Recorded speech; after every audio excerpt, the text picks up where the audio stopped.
Hey, Prime members, you can binge 8 new episodes of the MrBallen podcast 1 month early and all episodes ad-free on Amazon Music. Download the Amazon Music app today.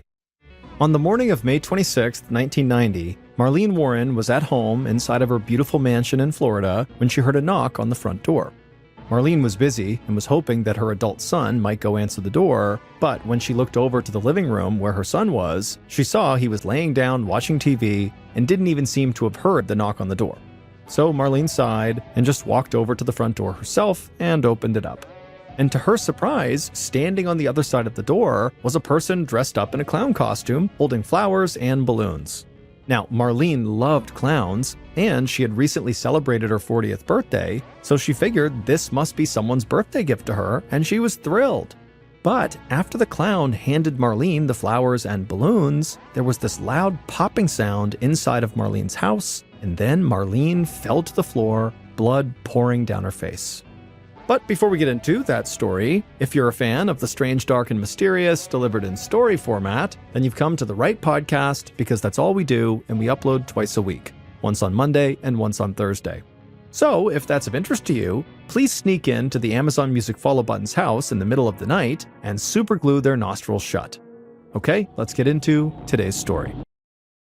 I'm Dan Taberski. In 2011, something strange began to happen at a high school in upstate New York. A mystery illness, bizarre symptoms, and spreading fast. What's the answer? And what do you do if they tell you it's all in your head? Hysterical, a new podcast from Wondery and Pineapple Street Studios. Binge all episodes of Hysterical early and ad-free on Wondery Plus.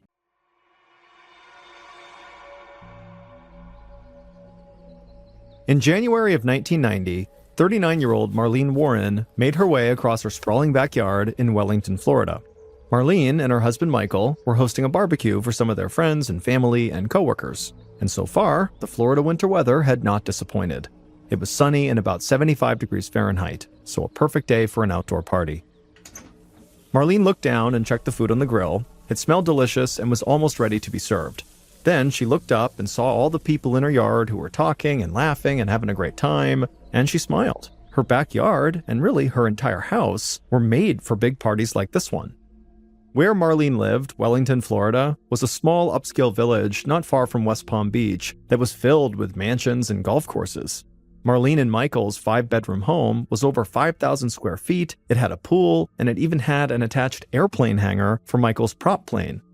Marlene enjoyed the luxury that her house and her neighborhood provided, but really what she loved the most was all the space she had on her property so she could throw these big parties for all the people she loved.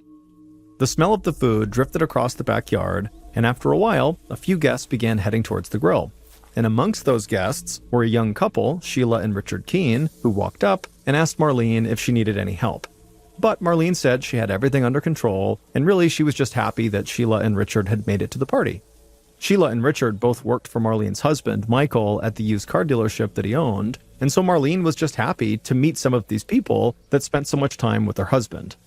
Sheila and Richard chatted for a little bit longer, and then they turned and headed back towards the party, at which point Marlene began taking the food off the grill and putting them out on serving dishes. As soon as Marlene's 21-year-old son, Joey, and a few of his friends saw Marlene putting the food out, they rushed over and grabbed some paper plates and began piling them full of food. Joey's father, Marlene's husband, Michael, spotted the boys doing what they were doing, and he laughed and told them to please save some food for the other guests. Then Michael walked over to the grill and put his arm around Marlene, and she leaned her head on his shoulder. Both of them had been so busy with work lately that it felt like they barely got any time together. So it was nice now to have a moment to relax together and just to enjoy the company of their friends and family. Marlene and Michael had been together for almost 18 years. And even though things weren't always perfect, Marlene couldn't imagine her life without her husband. Back in the mid-1960s, Marlene had gotten married to a different man. She gave birth to her first son at the age of 16, and she had Joey a few years later when she was 19. But not long after that, her first husband had died, and Marlene felt completely lost. She was now a widow at just 20 years old, and she was trying to raise 2 young boys all on her own. At the time, she had gotten a lot of support from her parents, but there were still moments when she just felt like surviving was almost impossible. Then she had met Michael, and it was like everything in her life got better. Michael was kind, he was handsome, he was driven to succeed, and he almost immediately became this loving father figure to Marlene's 2 boys. And Michael was just as taken with Marlene as she was with him. He thought she was absolutely stunning with her beautiful red hair and blue eyes. But more importantly, he thought of Marlene as being a really strong person who had managed to overcome this terrible tragedy, losing her first husband at such a young age. And so clearly Marlene was just this really mature person. And also, Michael really liked how driven Marlene was to succeed, just like he was. Marlene and Michael had gotten married in 1972, and they eventually moved to Florida. They started a real estate business that Marlene ran, and over the years, they'd come to own multiple rental properties. Michael had also opened up a used car dealership that specialized in selling and renting cars to people who struggled to get loans because of their credit. And ultimately, both the real estate and car business had taken off in ways that not even Marlene and Michael had seen coming. And so they ended up making millions and millions of dollars between them and then buying their beautiful home here in Wellington. In the backyard, Marlene and Michael stepped away from the grill and mingled with their guests. Marlene said she was glad people from different aspects of their life, friends, family, and work, all seemed to be getting along so well. Then Marlene and Michael split up to cover more ground and to see if any of their guests needed anything. A little while later, Marlene went back to the grill to cook more food, and her mother-in-law approached her. Marlene had a great relationship with Michael's mom, and they always had plenty to talk about, but her mother-in-law had a serious look on her face, so Marlene asked if everything was okay. Her mother-in-law leaned in, like she was about to tell Marlene some big secret. Then she just pointed toward some of Michael's employees, Sheila and Richard Keene, the two that Marlene had spoken to at the grill earlier, and in a quiet voice, she told Marlene to watch out for Sheila because she was young and pretty. Marlene understood that her mother-in-law was just trying to help. They both knew Michael could be a bit of a flirt, but Marlene wasn't too worried about anything like that. And so she ended up not really saying anything back to her mother-in-law after she made this comment. But inside, if she was going to worry about either of the Keenes, it would not be Sheila, it would be Richard. Richard had a bit of a shady past. He'd faced weapons possession and drug charges with the police, and he worked for Michael as a repo man, which meant he took cars back from people when they were behind on payments. It was a difficult job, and a lot of people did not want to give up their cars, but Richard was known as a tough guy who people did not want to mess with. And so no matter how much people fought him, he would get them to give up their cars. Still, Marlene was not about to hold anybody's past against them. She knew Richard was one of Michael's hardest working employees, and the two men, Michael and Richard, really seemed to get along well, so if Marlene's husband trusted him, then she did too. The party lasted into the night, and by the time the final guests left, Marlene felt exhausted but really happy. The barbecue had clearly been a success. Inside the house, she and Michael sat down on the couch and put their feet up. Michael looked over at his wife and said, "Hey, pretty soon we're going to have to start thinking about our next party, your 40th birthday." Marlene laughed because her 40th birthday was still almost 5 months away, but Michael said it was never too early to start thinking about it. After all, turning 40 was kind of a big deal. Marlene and Michael sat and talked a bit longer. Then Michael said he was tired and kissed his wife and headed to bed. Marlene stayed in the living room by herself, and as she sat there, it really hit her that she was going to turn 40 soon. Now, there was a time when she would have seen that as getting old, and she would have dreaded the birthday, but Marlene actually felt kind of excited for her birthday. For her age, she had actually accomplished a ton. She had the kind of life that people envied, and she believed that everything would just keep on getting better as she got older. About 6 months later, at around 11 a.m. on Saturday, May 26, 1990, Marlene was cooking food again. This time, though, she was in the kitchen making breakfast for her son Joey and two of his friends who were over at the house. Marlene finished up the food and then hollered for the boys to come and get it. Joey and his two friends rushed into the kitchen, they got their breakfast, and then went back into the living room to keep watching TV. Marlene was happy to have a relaxing weekend ahead of her. A little bit earlier, Michael had headed out to a racetrack in Miami with a friend about 70 miles away, so Marlene was totally solo, and she figured she might just spend the day driving around. Michael had surprised her for her 40th birthday with her dream car, a candy apple red Firebird. Marlene loved this sports car, and today felt like the perfect day to go out for a drive. But before she could head outside to hop in her car, the doorbell rang. Marlene was pretty sure her son and his friends were not going to get up to answer the door, so she headed to the front door and she opened it up. And as soon as she did, Marlene smiled, because standing there was a clown. It was this person in a clown costume with a curly red wig and white makeup, and this clown was holding balloons and a small picnic basket filled with flowers in one of their hands. At this point, Joey and his friends looked up from the couch towards the door, and when they saw the clown, they just started laughing. They wondered why there was a clown at the house, but they quickly turned back to the TV. As for Marlene, she figured these balloons and flowers must be some sort of late birthday present, or just a kind of random nice surprise from Michael. The clown grinned and handed the balloons and flowers to Marlene. Marlene said, "Oh, these are so pretty," and then began looking for a card to see who had sent this to her. But as she did this, Marlene didn't notice the clown pulled their other hand out from behind their back. And then a second later, in the living room, Marlene's son Joey suddenly heard a loud pop, and then he turned and looked towards the front door, and he saw the clown had turned and begun running away from the house, and his mother was now lying on the floor. Joey and his friends had no idea what just happened, but they ran over to Marlene's side, and right away they saw her face was covered in blood. She had been shot. The boys ran out the door screaming for this clown and screaming for help, and then at the end of the road, they saw a white Chrysler sedan called a LeBaron racing away around the corner. And so one of Joey's friends rushed back inside to call 911. Joey ran straight for his car, he hopped inside and began flying down the road after this Chrysler. But Joey, after turning the corner and driving all around the neighborhood, he could not find the white Chrysler LeBaron. It was gone.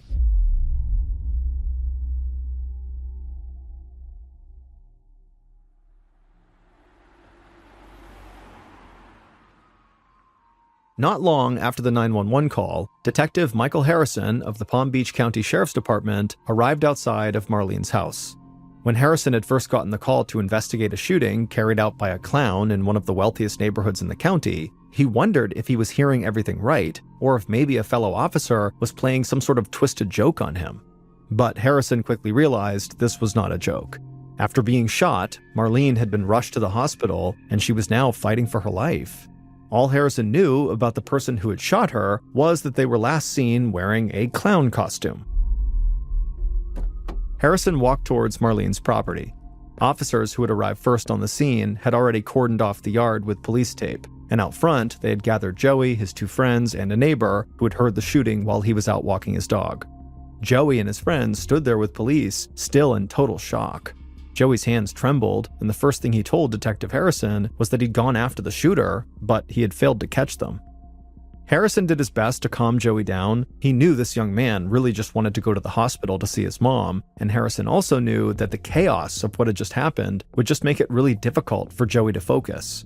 But Joey and his friends were Harrison's best witnesses, and so he hoped he could get at least some information out of them right now. So Harrison asked Joey if there was anything he remembered about the shooter beyond them being dressed as a clown. After taking a deep breath and collecting himself, Joey would say that the shooter had a lot of white makeup on, like even more makeup than a circus clown would wear, so as a result, it was almost impossible to tell what the shooter actually looked like. But Joey said, as far as he could tell, the shooter was a man who was probably about 5'9" tall, and he had what looked like really big hands. Joey's friends would agree with that description. Detective Harrison said this was extremely helpful, and then he asked them if there was anything else they remembered. Joey just shook his head, and his friends said that was all they could think of. But then, Joey looked up at Harrison like something had just come back to him. He said there actually was one thing that really stood out, but he hadn't really thought about it at the time. Joey said when the clown came to the door, there was a part of his costume that seemed a bit off. Instead of wearing the typical oversized clown shoes, this clown was wearing black combat boots. This was an interesting piece of information, but it didn't really surprise Harrison.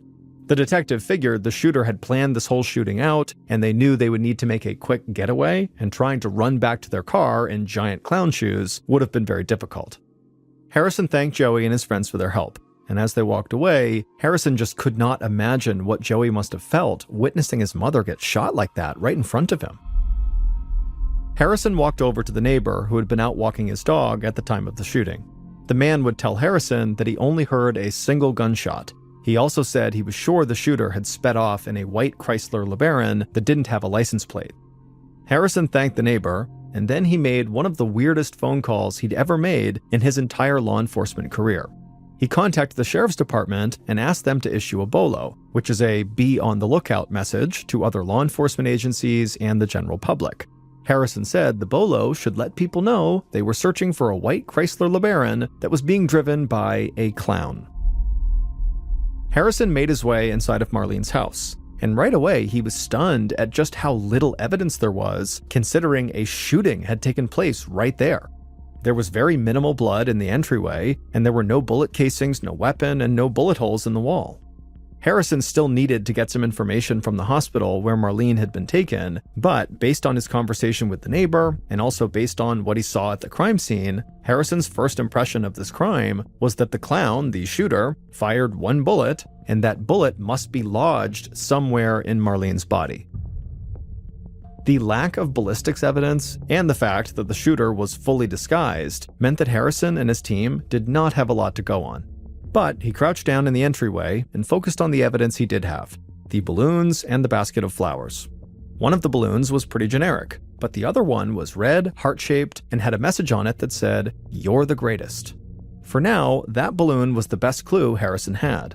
So he instructed his team to cover every place in the area that sold balloons to see which of those places sold heart-shaped balloons like the one left behind at the scene. Harrison's team worked fast, and his tactic paid off. Later that day, he learned there was only one grocery store in town that sold that particular balloon. So Harrison had his first major break in his search for the clown who had shot Marlene. Members of the investigative team went to the grocery store where they believed the balloon left at Marlene's house had come from. And one of the clerks there remembered selling the balloon and flowers to someone about an hour and a half before Marlene was shot. Now, the clerk could not provide a description of the person who bought these items, but this information was still very valuable because now Detective Harrison thought there was a strong possibility that their shooter, the clown, was somebody local that they would have known to come to this particular grocery store to get that particular balloon and those flowers. And so with that theory in mind, that their shooter was local, Harrison turned his attention to local costume shops. If the shooter purchased the balloons and flowers in town, then they very likely got their clown costume locally too. And later that day, a bell jangled over Harrison's head when he walked through the door of a small, dimly lit costume shop. He walked past shelves of masks and racks filled with all different kinds of costumes, and at the back of the shop, he found two young women sitting behind a large glass counter that had costume makeup displayed in it. Harrison introduced himself to the young women, and they were clearly very surprised to see a detective in their store. Harrison told them they had nothing to worry about and that he just had a couple of basic questions for them. Then he asked both of them if they recalled selling a clown costume recently. The women looked at each other and their eyes went wide. Then one of the young women turned back to Harrison and told him they'd actually just been talking about a clown costume that they had sold a couple of nights earlier. She said the costume itself was not the weird part, it was the customer who bought it that made the whole transaction so strange. She said this customer had come into the shop while they were locking up for the night, and so the women had told this customer they were closed, but this person said they were desperate to get a clown costume, and they had to have it right now. The young women could tell this customer seemed very, very anxious and on edge, and so ultimately they decided to help. They walked the customer to the back of the store and showed them the clown costumes they had, and eventually the customer found the costume they liked, and they also bought a red curly wig, a clown nose, and a bunch of white makeup. Harrison asked if this customer had also bought clown shoes, and one of the women said actually that was another interesting thing about this transaction.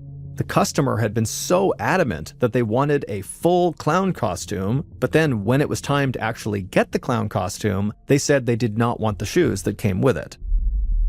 So Harrison asked for a description of this customer.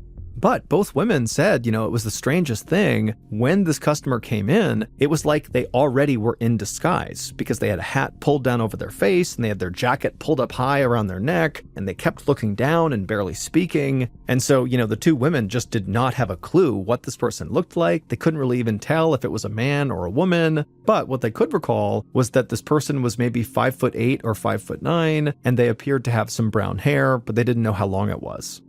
While this description obviously was not very helpful, it did kind of match the description that Marlene's son, Joey, had given of the clown that shot his mother. He basically described an average-sized man, and that seemed like that's what the customer was.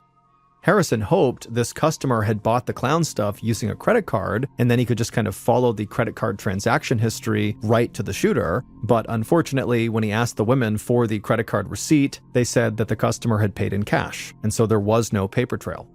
So Harrison thanked the two young women for their time, and then he headed back outside and made his way back to the sheriff's department.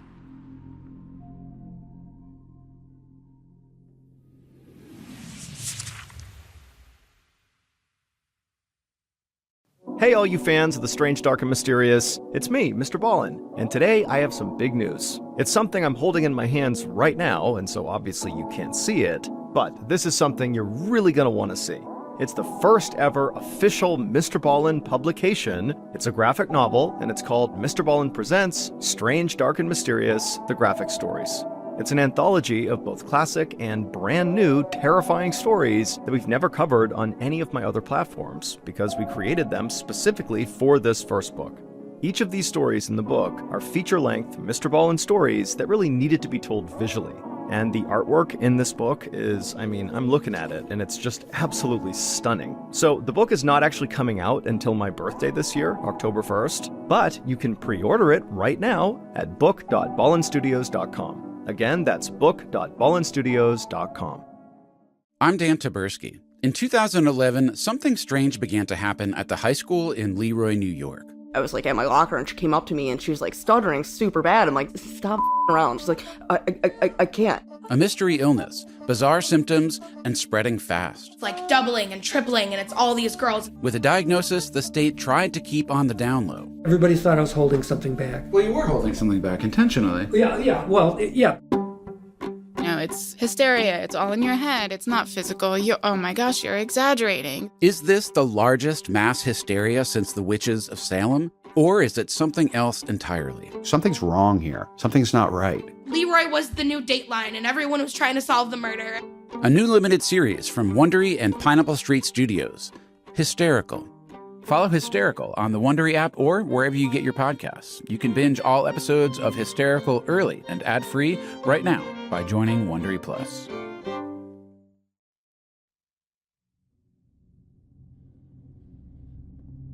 The next day, so May 27th, 1990, the day after the shooting, Detective Harrison led Marlene's husband, Michael, into a small office at the sheriff's station.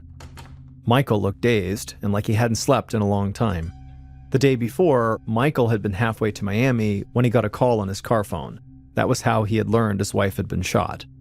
Michael had turned around immediately and sped to the hospital to be with Marlene, and he had stayed with Marlene the entire time until Harrison had asked him to come to the sheriff's station. Harrison sat down across from Michael.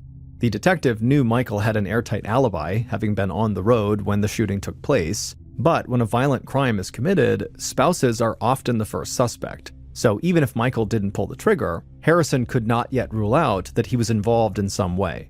And even if Michael wasn't connected to the shooting, Harrison hoped Michael could provide some key information that might push the investigation forward. Harrison asked Michael if he had any idea who would want to hurt his wife, but Michael looked like he barely even heard the question. He just said he wished the shooter had gotten him instead of Marlene. He said she was such a good person and everybody loved her. Detective Harrison said he understood how hard this was for Michael, but he asked the question again. Did he know of anybody who might want to hurt his wife? Michael finally slumped over and he rubbed his eyes. He took a minute to either think or collect himself, and then he looked back up at Harrison. Michael said the only thing he could think of had to do with his and Marlene's real estate business. They had several rental properties, and periodically they would have to evict people from these properties. And because Marlene managed the real estate business, she was the one who handled these evictions. And people who get evicted don't like being evicted. There's lots of opportunity for conflict. So Michael thought it was possible that maybe an angry former tenant who had been evicted by Marlene had attacked Marlene to get some kind of revenge on her for getting kicked out of their apartment. That made sense to Harrison, and so he made a note to have his team look into all the people Marlene had evicted over the years. Then he asked Michael if he and his wife had been fighting recently or if their marriage was strained in any way. Michael said he would do anything for his wife, and vice versa. He said sure, they argued like any married couple did, but it was usually just over small stuff, and they always made up, and they loved each other. Then Michael told Harrison that what he really wanted right now was just to be back at the hospital with his wife.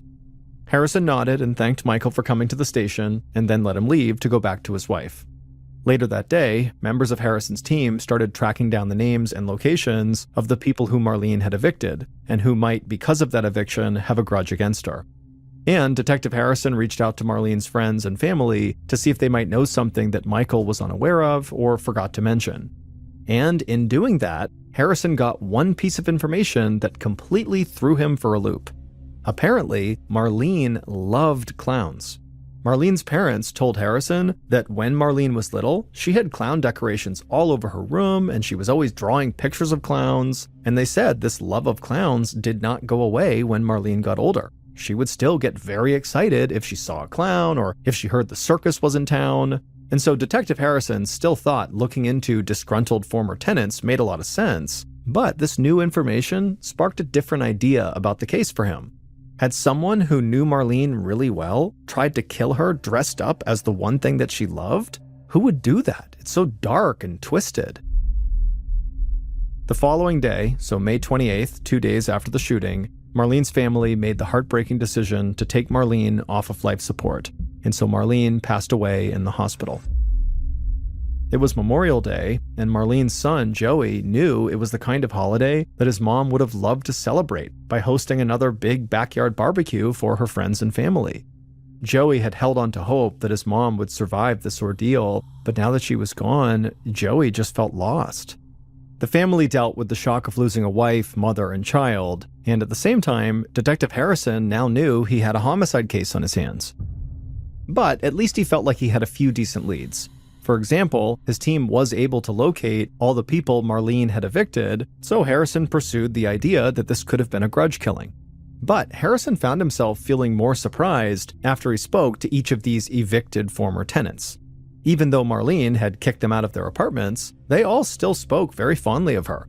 They said she was a genuinely good person and a decent landlord. Some said they had even remained friends with Marlene after they had been evicted. Harrison couldn't actually rule any of them out yet, but during all those interviews with these former tenants, he never felt like he was talking to a killer. Then, on May 30th, so 4 days after the shooting, Harrison got a major break in the case. The white Chrysler LeBaron car, the car the clown had jumped into and sped off in that Joey had chased after and couldn't find, well, that car was found. A little after 9:30 a.m., Detective Harrison and county forensics investigators arrived at a grocery store parking lot where the car had been abandoned. The car didn't have any license plates on it, so instead, Harrison called in the vehicle identification number, or VIN number, that's assigned to every vehicle, and you can find it typically on the inside of your car door. He called that number in to his department so they could begin to try to look it up, at the same time that the forensics team began to comb through this car to look for evidence. And at some point, one of the forensics investigators who was in the driver's side of the car called out to Harrison, and so Harrison walked over to the driver's door, and the investigator pointed out red fibers on the door, and then showed Harrison that more of those same red fibers had been found in the driver's seat. They would need to run tests to confirm this, but everybody at the scene felt confident those red fibers must have come from the red clown wig the shooter was seen wearing. The forensics investigators continued their sweep of the car, and they would also find 2 strands of brown hair. They bagged the red fibers and brown hair as evidence, and then prepared them to be sent off to an FBI crime lab to be analyzed. At the time, DNA testing was still in its early days, and so hair analysis was also very limited. The FBI had greater testing capabilities than the Palm Beach County Sheriff's Department, but Harrison knew there was still no guarantee that these hair samples would actually lead him anywhere. Still, they had a car that matched the description of the one that had been seen speeding away from the crime scene, and they had red fibers that could match the description of the red clown wig, and Harrison believed the shooter had brown hair based on the description he'd gotten from the 2 young women at the costume shop, and they had those brown hairs that were found in the car. So it seemed clear to Harrison that they had found the shooter's car, and he wouldn't have to wait for the FBI's test results to find a connection between that car and the victim. Police ran that vehicle identification number, and they discovered that the LeBaron was a rental car. And about a month earlier, it had been returned to the used car dealership that Marlene's husband, Michael, owned. Harrison left the grocery store parking lot and quickly went back to the station. But when he arrived, he discovered that the story surrounding the LeBaron was a lot stranger than he'd imagined.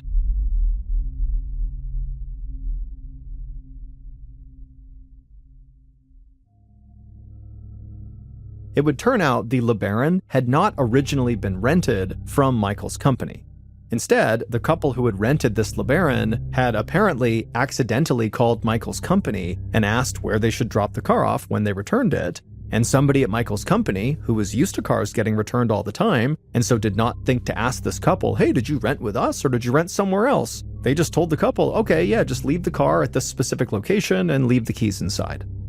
Harrison didn't know what to make of this. He thought it would have been a lot more cut and dry if the car simply belonged to Michael's company, but now he needed to figure out if this was all just some bizarre coincidence that, the killers happened to drop off the car at Michael's company by accident, or if Michael, or one of his employees for that matter, had taken this opportunity to get a hold of a car that they thought would not be traced back to them. So Harrison went to interview some of Michael's employees, and he thought he found another potential suspect when he spoke to Sheila and Richard Keene, the young couple who had been at Marlene's barbecue, who had walked up to Marlene when she was at the grill and they had asked her if she was doing okay. Also the same couple that Marlene's mother-in-law had sort of warned Marlene about, saying that, Sheila was young and pretty, so be cautious of her. But Marlene was actually thinking, Sheila's not the problem, it's Richard. He's this big intimidating repo man guy. Harrison and his team dug into Sheila and Richard's background, and they would discover that Richard had a criminal record. And in virtue of him being a repo man who worked all over the area, he would know his way around the neighborhood, and he could have easily figured out a route to quickly escape Marlene's neighborhood, and he probably would have had a good idea where to abandon the getaway car where it wouldn't be found for at least a few days. But after actually meeting with Richard, Harrison couldn't find anything linking him directly to Marlene's shooting. And there was no evidence that Richard was the employee at Michael's company who had taken that call about returning the LeBaron and then told the renters where to leave it. So, over the next couple of weeks, Harrison continued to pursue leads connected to Michael and his business, but he started to feel like the answers to this case were just out of his grasp. He had a strong hunch that either Michael or someone who worked for him was behind the shooting, but the evidence just wasn't coming together. And news from the FBI did very little to point Harrison in the right direction. Test results did show that the red fibers found in the LeBaron were most likely from a wig, but the 2 strands of brown hair that investigators had also found could not be analyzed fully enough to identify who they belonged to. And so after all this work that Harrison and his team had done, they still basically had very little to go on. So Harrison decided to keep digging into Michael's used car dealership because he still thought the abandoned white LeBaron was the strongest clue they had. Detective Harrison and his team spent the months following Marlene's murder delving into her husband Michael's business practices at his used car dealership, and they found significant evidence of illegal activity. Now, it was nothing that tied Michael or any of his employees to Marlene's murder, but still there was way too much evidence of these other crimes for Harrison to just overlook. So on October 26, 1990, exactly 5 months after Marlene's murder, Michael was arrested on multiple charges including racketeering, auto theft, and filing false insurance claims. Michael's attorney argued that the only reason police made the arrest was because they were frustrated with their own inability to find Marlene's killer. Michael would eventually be sentenced to 4 years in prison, but during all that time, Detective Harrison did not get any closer to identifying the person who had murdered Marlene. Harrison had a strong hunch about who he thought had done it, but he didn't have the clear-cut evidence to back it up. And as more time went by, stories of the killer clown in the upscale Florida neighborhood seemed more like a strange urban legend than an active, actual homicide investigation. And eventually, the killer clown case went cold, and it would stay that way for decades. But 23 years after Marlene's murder, so in 2013, the Palm Beach County Sheriff's Department received a federal grant of $125,000. The grant money was to be used to help solve cold cases, and one of the very first cold cases the department reopened was Marlene's murder. The new investigators started by reviewing all of the evidence and putting the case back together piece by piece. They located and re-interviewed past suspects and witnesses, and they also tracked down Marlene's husband, Michael, who was now living in Tennessee with his new wife, a blonde woman named Debbie. But early on in the new investigation, police still could not find any evidence that pointed them in the right direction. But like Detective Harrison before them, the new investigative team could not shake the connection between Michael's used car dealership and the white Chrysler LeBaron that the clown had used as a getaway car. And they were convinced if they kept looking into that connection, they would eventually discover something that would pay off. It took a few more years, but they were right. Their method did finally pay off. In December of 2016, so over 26 years after Marlene's murder, detectives from the Palm Beach Sheriff's Department traveled to Tennessee, and they would follow local police to an establishment called the Purple Cow, a fast food burger place that Michael and his new wife Debbie owned. The investigators spoke to current employees about the couple, and everybody talked about what incredible bosses Michael and Debbie were, and what a great place the Purple Cow was to work. So the detectives left the fast food restaurant and met up with former employees of the Purple Cow, thinking maybe they would be more candid about their experience with Michael and Debbie. And inside of a small house in Tennessee, the Florida investigators met with a former Purple Cow employee who said he had all the details from an insane conversation Michael's new wife, Debbie, had had with a friend of his. The information this former employee provided about this drunken conversation led investigators to dig through photos that had been taken at the Purple Cow. And one of those photos leapt out at the investigators, and they were sure they had finally found proof of who killed Marlene. Still, investigators were not willing to put an entire case on the line with a single photograph, especially for a case that dated back almost 27 years. They wanted scientific evidence to back up their claims. So they reached out to the FBI. DNA testing and hair analysis had taken massive leaps forward since Detective Harrison's initial investigation into this case back in 1990. And so this time, when the FBI tested the 2 strands of brown hair that had been found inside of the abandoned white Chrysler LeBaron, they were able to find a clear match. And the person those tests pointed to was the same person investigators had seen in the Purple Cow photo. And that person was Marlene's killer.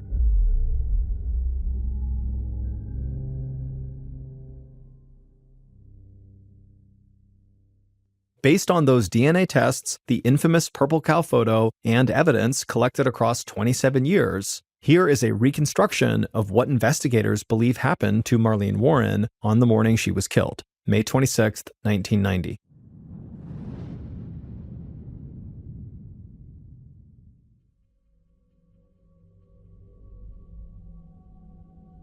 On that day, so May 26th, the killer dipped a small triangle-shaped sponge into a container of clown makeup. The killer then ran the sponge across their face over and over again, painting their face white. The process took a while, but they wanted to be sure that any of their recognizable facial features disappeared under all their makeup.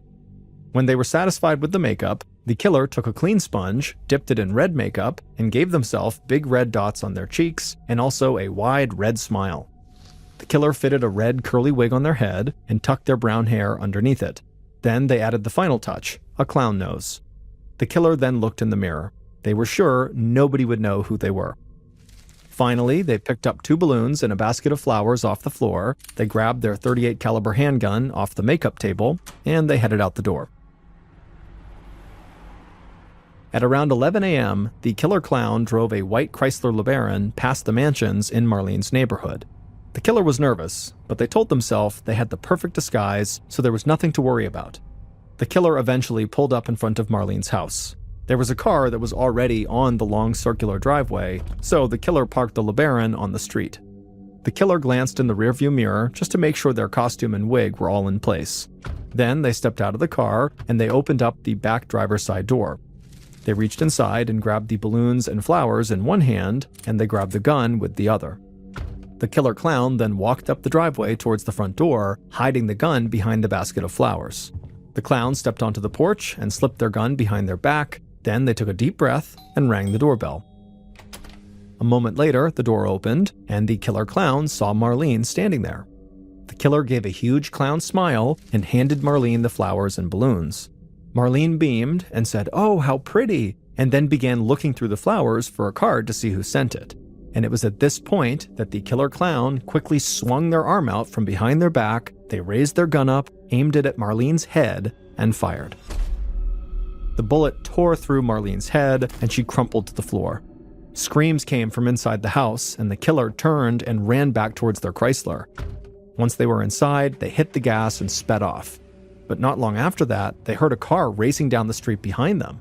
The killer glanced in the rearview mirror and saw somebody was in pursuit. So the killer turned off Marlene's street and sped through the neighborhood and lost whoever was following them in the process. Once they were sure they were not being tailed anymore, the killer made their way across town and parked the LeBaron in a grocery store parking lot. Then they got into another car that they had stashed there, and they drove off. Not long after that, the killer was back at home, washing off all their makeup. The killer knew Marlene's husband, Michael, would get the news about his wife soon, and he would be very upset. But the killer just didn't worry too much about that. Now that she had gotten Marlene out of the way, all she had to do was divorce her own husband, and soon she and Michael could be together forever without having to hide it. Sheila Keene, Michael's young, pretty employee who Marlene's mother-in-law had specifically warned Marlene about, murdered Marlene. It turned out that Sheila and Michael had been having an affair. They had done their best to hide it from Marlene and Sheila's husband, but Sheila had grown tired of not being able to live the life she wanted with the man she loved. So she disguised herself as a clown to hide her identity and killed her romantic rival. Early on in Detective Harrison's investigation, so the initial investigation, he had believed he was looking for a man because of descriptions he had gotten from witnesses. But the large clown costume and thick white makeup had made it basically impossible for anyone to actually get a good look at the shooter, so no one really knew if it was a man or a woman. It was just this running assumption that it had to be a man. But eventually, Detective Harrison had stopped thinking about the various descriptions he had gotten from witnesses because he basically thought they were not reliable, and instead, he had begun to consider Sheila as a major suspect because he was almost certain she and Michael were having an affair. But there simply wasn't enough evidence at the time to credibly tie Sheila to the murder, so the case had gone cold. Decades later, when the sheriff's department reopened the case, they discovered that Michael was remarried to this blonde woman named Debbie.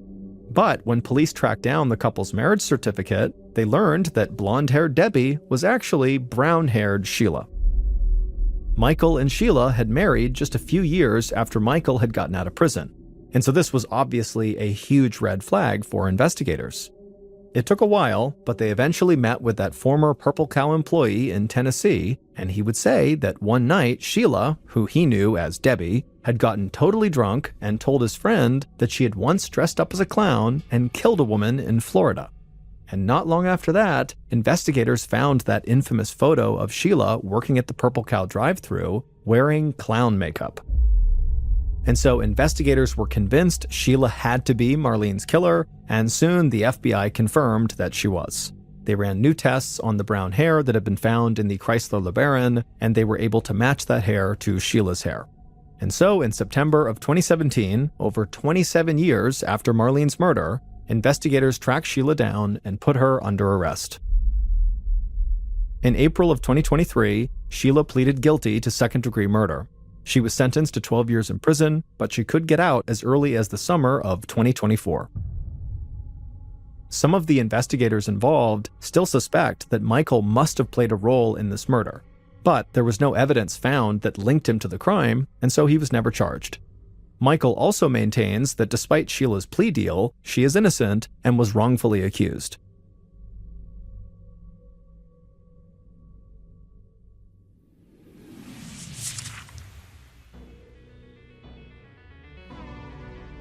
Thank you for listening to the MrBallen podcast. If you enjoyed today's stories and you're looking for more bone-chilling content, be sure to check out all of our studio's podcasts, MrBallen's Medical Mysteries, Bedtime Stories, and Run Fool. All you have to do is search for Ballen Studios wherever you get your podcasts. To watch hundreds more stories just like the ones you heard today, head over to our YouTube channel, which is just called MrBallen. So that's going to do it. I really appreciate your support. Until next time, see ya.